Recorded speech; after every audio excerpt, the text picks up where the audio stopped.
Mineral ওয়াটারের বোতলের মধ্যে সাপের বাচ্চা, ভাবা যায়? তা আবার সেই বোতল দেয়া হয়েছে মন্ত্রীকে। বুধবার এমনই এক আশ্চর্যজনক ঘটনা ঘটেছে ভারতের ছত্তিশগড়ের রায়পুরে। দেশটির কেন্দ্রীয় স্বাস্থ্যমন্ত্রী জেপি নাড্ডা ও স্থানীয় মুখ্যমন্ত্রী ডাক্তার রামন সিং ভারতীয় জনতা পার্টির বিজেপির একটি সেমিনারে অংশগ্রহণ করেন।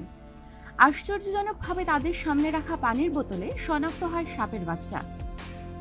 মন্ত্রী দলের একজন নারী চিকিৎসক বোতলের ভেতর সাপের বাচ্চা শনাক্ত করে। পরিবেশন করার আগে প্রতিটি খাবার তিনি পরীক্ষা করে নিচ্ছিলেন। পরে নিরাপত্তা বাহিনীর সদস্যরা পানির বোতলটি সরিয়ে নেয়। সেমিনারের জন্য আমন অ্যাকোয়া নামের কোম্পানির কাছ থেকে 20টি পানির বক্সের অর্ডার করা হয়।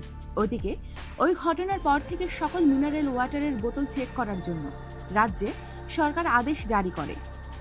পানির কোম্পানির মালিক সৈয়দ শাফিক আমান, যার বাবা বিজেপির রায়পুরের শীর্ষস্থানীয় নেতা সৈয়দ আলী আমান।